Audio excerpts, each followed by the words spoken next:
संजीव जी, उत्थान क्या है? ये गाजीपुर के विकास और शोषित समाज के लोगों के विकास में कैसे सहायक है? इसका जन्म कब हुआ? एक तो आपके चैनल के माध्यम से मैं इस बात को रख पा रहा हूँ, इस बात के लिए आपको बहुत बहुत धन्यवाद है, बधाई है। सन 2015 में जब माननीय मनोज सिन्हा जी 14 में चुनाव जीतने के बाद उन्होंने विकास की आंधी लाना शुरू किया, तब उनकी ही प्रेरणा से, उनके ही मार्गदर्शन और सलाह से 2015 में उत्थान फाउंडेशन का ट्रस्ट का गठन हुआ और उनके ही प्रेरणा से 2017 में बैपुर देवकली गंगादास बाबा आश्रम रोड पर टर्न होते ही करीब करीब 4 बीघा ज़मीन उत्थान फाउंडेशन के नाम से ही खरीदी गई। उत्थान फाउंडेशन ट्रस्ट के अध्यक्ष के रूप में सच्चिदानंद राय चाचा जी, उपाध्यक्ष के रूप में विनोद अग्रवाल जी, संरक्षक के रूप में माननीय मनोज सिन्हा जी, पारस राय जी, उप मंत्री के रूप में श्री नीरज श्रीवास्तव जी, अजय प्रताप बर्नवाल जी, जवाहर गुप्ता जी और संस्थापक सचिव के रूप में हमने जब कार्यभार ग्रहण किया, भगवान की कृपा से 2017 में वह भूमि क्रय की गई। 2018 अप्रैल में माननीय मनोज सिन्हा जी के हाथों ही उसका भूमि पूजन हुआ और 15 मार्च 2020 यानी 23 महीने में उत्थान फाउंडेशन का वह दिव्य परिसर बन करके और जनता को समर्पित हुआ। माननीय मनोज सिन्हा जी की ही प्रेरणा और मार्गदर्शन में उत्थान फाउंडेशन में बहुत सारे प्रकल्प शुरू किए गए, जैसे APJ कलाम कौशल विकास केंद्र, माननीय अवध बिहारी जी बनवासी छात्रावास, नानाजी देशमुख आरोग्य धाम, गौशाला, श्री सदाशिव मंदिर, एकलव्य चिल्ड्रन पार्क, महर्षि पतंजलि जलाशय, इंद्रलोक सभा मंडप, श्री राम दरबार सभागार, महात्मा विदुर अतिथि गृह, जलपान गृह, फूड कोर्ट, औषधि पार्क, वेजिटेबल पार्क, यानी एक ऐसा शानदार कॉम्बिनेशन बना उत्थान फाउंडेशन में कि आज उत्थान फाउंडेशन में पूरे विश्वास और गर्व के साथ कह सकता हूँ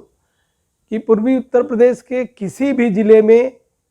सार्वजनिक सहयोग से, सार्वजनिक हित के लिए इतना दिव्य भव्य और संपूर्ण परिसर नहीं है। और इसका सबूत यह है कि आज गाजीपुर, बलिया, मऊ, आजमगढ़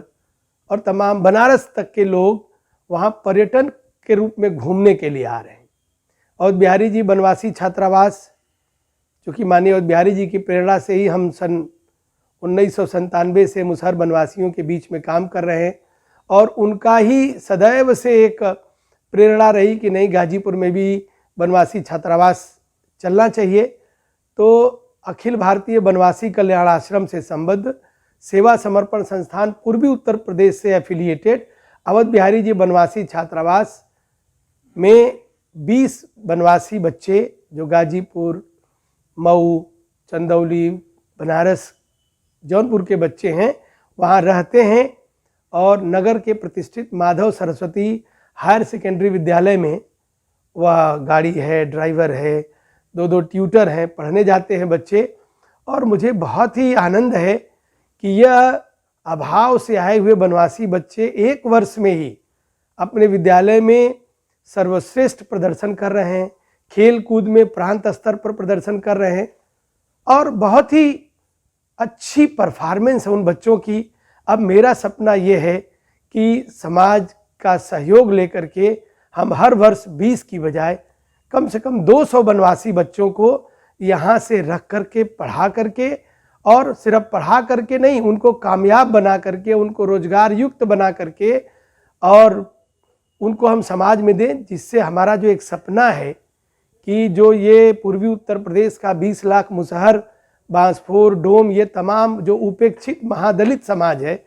इसके अंदर पूर्ण रूप से एक ट्रांसफॉर्मेशन आए और पिछले जो हजारों वर्षों से जो ये विकास से अछूते रहे हैं, यह कष्ट दूर हो और यह अपने समाज सहित मुख्य समाज और देश के लिए एक बड़ा काम करे। एकलव्य चिल्ड्रन पार्क आज इतना शानदार बना है,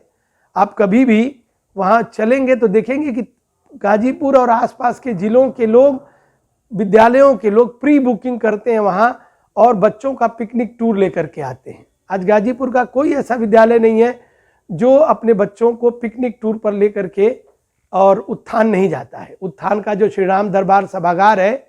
वहाँ पर साउंड सिस्टम, सिटिंग अरेंजमेंट और बच्चों के लिए काफ़ी इंटरटेनमेंट की चीज़ें हैं। इवन जल्दी ही वहाँ पर एक बहुत बड़ा एक मिनी थिएटर बनने जा रहा है, जिससे स्कूल के बच्चे आए तो उनको हम कुछ इंस्पिरेशनल मूवी दिखा सकें, कुछ उनको स्टोरीज दिखा सकें, उनको प्रेरित कर सकें। जो वहाँ का जलपान गृह है बहुत सुंदर बना है और आज परिवार सहित लोग वहाँ जाते हैं उत्थान में और घंटों वहाँ बिताते हैं। और जो भी जाता है वो कहता है भाई एक अद्भुत जगह है कि यहाँ आने के बाद एक आउट ऑफ वर्ल्ड की फीलिंग आती है, एक अलग तरीके की आध्यात्मिक फीलिंग आती है। वहाँ जो सदाशिव मंदिर है, वहाँ पर आए दिन आध्यात्मिक और सांस्कृतिक भजन के कार्यक्रम होते हैं। जो साप्ताहिक रविवारी भजन संध्या है, अब भारी भीड़ होती है उसमें और बड़े बड़े गायक कलाकार रविवार को शाम को वहाँ आते हैं। श्री यूष महाराज जी एक ज्ञान मूर्ति संत है, उनका सत्संग होता है। योग के प्रकांड विद्वान हैं, काफ़ी बीमार लोग वहाँ आते हैं और योग आयुर्वेद से यूष महाराज जी लोगों को स्वास्थ्य भी प्रदान कर रहे हैं। जो वहाँ श्री गोपाल गौशाला है, वहाँ हमने सड़क से, स्ट्रीट से आवारा जो घूमने वाले पशुओं के रूप में गायें और बछियाँ थी, ले आए और आज भगवान की दया से वो काफ़ी अच्छी स्थिति में हैं, दूध दे रही हैं। छात्रावास के बच्चों को भी उससे लाभ हो रहा है।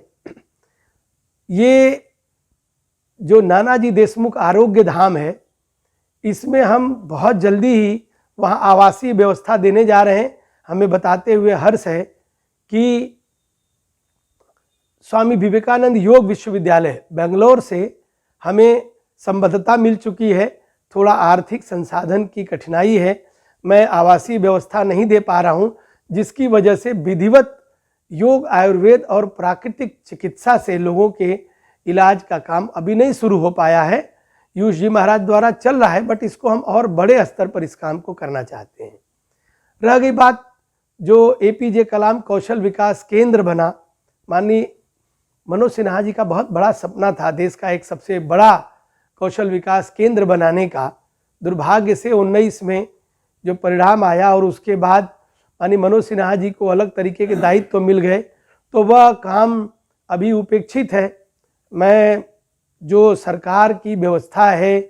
कौशल विकास केंद्र को लेकर के, जो तंत्र है, जो उसको साधने का तरीका है, मैं अपने आप को अक्षम पा रहा हूँ कि कौशल विकास केंद्र का। लेकिन फिर भी हमने एक बहुत सुंदर प्रयोग किया है। हर महीने के द्वितीय शनिवार को हम किसी न किसी बनवासी, बांसफोर, महादलित बस्ती के 8वीं, 7वीं, 6वीं में बच्चे पढ़ने वाले बच्चों को और वहाँ के कुछ कार्यकर्ताओं को उत्थान में बुलाते हैं। एक दिन उनको आवासीय व्यवस्था देते हैं, उनका रहना, भोजन, आना जाना, और उन बच्चों को विभिन्न प्रमुख लोगों को बुला करके हम एक उनको इंस्पिरेशनल, एक उनको मोटिवेशनल स्टोरीज के माध्यम से हम उनको प्रेरित करने का प्रयास कर रहे हैं कि वह भी जीवन में आगे बढ़ने का सपना देखें। और इतना ही नहीं, हम उनको एजुकेट कर रहे हैं कि वो कौन सी एजुकेशन लें जिससे उनको रोजगार या स्वरोजगार में एक सहूलियत हो और वो उनको आगे बढ़ने का मौका मिल सके। और आज उत्थान फाउंडेशन का परिसर पारिवारिक सम्मिलन केंद्र बन गया है, एक आध्यात्मिक केंद्र बन गया है, एक पर्यटन केंद्र बन गया है, विद्यालयों के लिए एक पिकनिक स्पॉट बन गया है, वनवासी समाज के लोगों के लिए एक आशा का केंद्र बन गया है। इस सब का श्रेय मैं माननीय मनोज सिन्हा जी और उनकी दूरदृष्टि को देना चाहता हूँ। स्वर्ग पधार चुके माननीय अवध बिहारी जी को देना चाहता हूँ और अपने गुरु श्री यूष महाराज जी को देना चाहता हूँ। आपको बहुत बहुत धन्यवाद, बहुत बहुत शुभकामनाएं।